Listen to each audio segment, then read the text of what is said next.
Imaginez-vous aux commandes d'un imposant véhicule militaire à 6 roues, traversant le terrain accidenté de la taïga sibérienne. Le sol est un mélange traître de boue profonde, de rochers dissimulés et d'une épaisse couche de glace. Soudain, les lourdes roues avant heurtent violemment un rocher immergé. En une fraction de seconde, le volant en acier pivote brutalement sur le côté avec une force dévastatrice, comparable à celle d'un marteau. Si vos pouces sont à l'intérieur du volant, vos os seront instantanément broyés. Et si votre prise est ferme, la rotation brutale pourrait facilement vous briser les poignets. Il ne s'agissait pas d'un dysfonctionnement rare ni d'un incident étrange. C'était le mode opératoire standard du ZIL-157, un chef-d'œuvre d'ingénierie soviétique qui exige un respect absolu, sous peine de vous anéantir. Le ZIL-157, mis en service en 1958, a été conçu à une époque où l'Union soviétique avait besoin d'un véhicule logistique capable de parcourir les vastes étendues accidentées de son territoire. Les secteurs militaires et civils avaient besoin d'un camion capable de transporter soldats, matériel lourd et fournitures essentielles dans des environnements où les routes goudronnées n'étaient qu'un concept théorique. Les ingénieurs de l'usine Likhachev de Moscou furent chargés de concevoir une machine purement utilitaire. Ils abandonnèrent toute considération pour le confort du conducteur et se concentrèrent entièrement sur une durabilité maximale, une simplicité mécanique et des capacités tout-terrain supérieures. Il en résulta une machine redoutable qui devint l'épine dorsale du réseau de transport soviétique, mais qui traitait ses conducteurs comme de simples pièces interchangeables.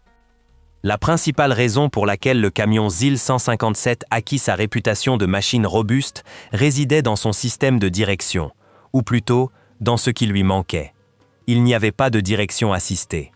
Le conducteur était relié au pneu tout-terrain par une colonne de direction purement mécanique à engrenage lourd. Diriger le camion à l'arrêt exigeait une force considérable du haut du corps, obligeant souvent les conducteurs à se tenir debout dans la cabine pour tourner les roues dans la direction souhaitée. Cependant, le véritable danger apparaissait lorsque le camion était en mouvement.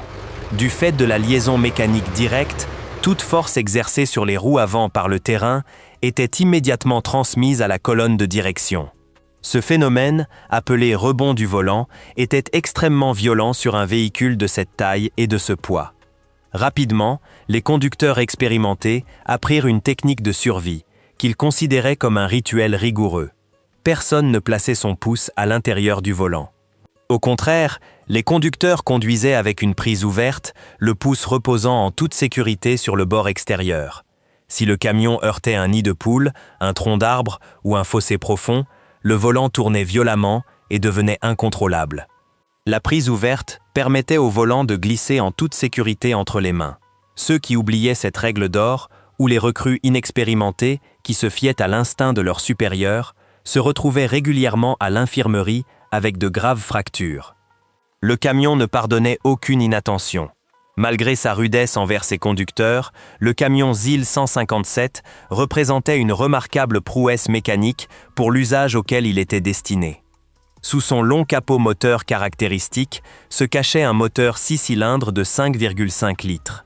Selon les normes actuelles, sa puissance impressionnante d'environ 109 chevaux semble insuffisante pour un véhicule de plus de 5 tonnes à vide. Cependant, le moteur était équipé d'un rapport de transmission extrêmement court, privilégiant un couple massif et constant au détriment de la vitesse de pointe. Le camion dépassait rarement les 80 km/h sur terrain plat, mais la vitesse n'était jamais l'objectif. L'objectif était de progresser sans relâche, quels que soient les obstacles. Le moteur est conçu pour fonctionner avec presque tous les types d'essence, un atout essentiel dans les zones militaires isolées où le carburant à indice d'octane élevé est indisponible. Puissant et fonctionnant à basse pression, il était capable de résister à une utilisation intensive, aux températures glaciales et à un entretien insuffisant sans subir de panne catastrophique. Ce qui distinguait véritablement le camion ZIL-157 de ses concurrents et lui permettait de survivre à la fameuse saison de la Rasputitsa russe, une saison de boue profonde et omniprésente, résidait dans une conception ingénieuse dissimulée au niveau des essieux. Ce camion fut l'un des premiers camions de série au monde à être équipé d'un système de gonflage centralisé des pneus. Depuis son siège, Le conducteur pouvait ajuster manuellement la pression des 6 pneus simultanément. À l'approche d'un marécage profond ou d'une zone de neige molle, il réduisait la pression des pneus afin d'augmenter la surface de contact avec le sol. Cette réduction significative de la pression exercée sur le sol permettait aux lourds camions de flotter au lieu de s'enfoncer. Une fois de retour sur la terre ferme, le compresseur embarqué regonfle automatiquement les pneus, permettant une conduite normale. Cette caractéristique unique rend le camion ZIL 157 pratiquement invulnérable dans les environnements où des véhicules moins puissants s'embourberaient définitivement. Le système de gonflage centralisé des pneus était parfaitement complété par la conception unique du système de transmission du camion. Contrairement à de nombreux véhicules de transport militaire occidentaux qui utilisaient un système à double essieu grâce à leurs pneus arrière conçus pour supporter de lourdes charges, le camion ZIL 157 se distinguait par ses roues simples sur tous les essieux. Ce choix d'ingénierie, mûrement réfléchi, a été spécifiquement conçu pour les terrains les plus difficiles de la planète. Les roues arrière jumelées ont tendance à emprisonner la boue, la neige et les pierres, les transformant en cylindres lisses et sans frottement qui tournent sur eux-mêmes.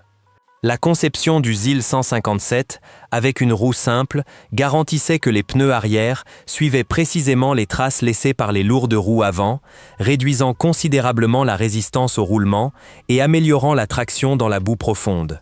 Grâce à son puissant système à 6 roues motrices et à son différentiel autobloquant sophistiqué, le camion traversait des environnements que même les véhicules chenillés spécialisés ne pouvaient pas franchir. Cependant, la puissance mécanique du camion avait un coût physique exorbitant. Conduire le ZIL 157 pendant une journée entière était une véritable épreuve d'endurance. Le poste de conduite résonnait d'un vacarme mécanique assourdissant, sans aucun répit, notamment à cause du rugissement du moteur à soupape latérale, situé à quelques centimètres seulement des jambes du conducteur. Dans le froid glacial de l'hiver sibérien, le poêle rudimentaire peinait à empêcher le givre de se former sur le pare-brise, tandis que sous la chaleur étouffante des steppes d'Asie centrale, le moteur transformait la cabine exiguë en un four ambulant. La pédale d'embrayage était extrêmement dure, exigeant une force considérable dans les jambes pour changer de vitesse, et la transmission nécessitait une double pression précise et puissante. Utiliser cette machine était un exercice physique exténuant, une lutte constante et épuisante entre le conducteur et la puissance colossale de ce bloc d'acier massif. Malgré ces conditions extrêmes, le véhicule est devenu une légende mondiale. Il a été exporté vers des dizaines de pays alliés et a servi dans des environnements hostiles, des forêts humides d'Asie du Sud-Est au désert aride du Moyen-Orient. Il transportait du matériel militaire, des stations radars mobiles et servait de véhicule de transport de troupes réputés invincibles. Lorsque l'armée adopta par la suite des modèles plus récents et plus performants, le ZIL 157 connut une seconde vie dans le secteur civil. Les entreprises forestières installées dans des camps d'exploitation isolés comptaient sur ce camion pour transporter d'énormes grumes depuis les forêts denses, dépourvues de routes modernes. Les fermes collectives l'utilisaient également comme engin de chantier. C'est épuisant. Les qualités mêmes qui en faisaient un cauchemar pour les conducteurs, sa simplicité primitive et l'absence totale d'électronique sophistiquée, le rendaient pratiquement insensible aux dures réalités du travail en zone reculée. En cas de panne, on pouvait le réparer avec de simples outils à main et de la force physique, au milieu de nulle part. L'ère du camion ZIL 157 a fini par s'achever, remplacé par des camions plus modernes, équipés de boîtes de vitesse synchronisées, de moteurs diesel performants et, surtout, d'une direction hydraulique.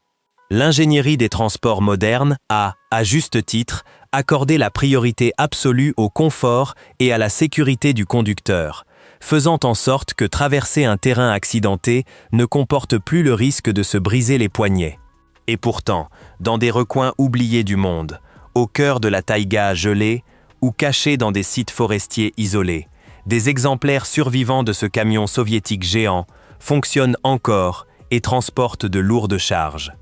Ces machines sont des vestiges historiques d'un âge d'or de l'ingénierie, une époque où les machines étaient conçues pour réaliser l'impossible et où leurs conducteurs devaient posséder la résilience nécessaire pour endurer ce voyage ardu. Si vous avez apprécié cette analyse approfondie de l'histoire des engins de transport lourds, n'oubliez pas de liker la vidéo et de vous abonner à la chaîne pour découvrir d'autres documentaires sur les machines lourdes les plus impressionnantes au monde.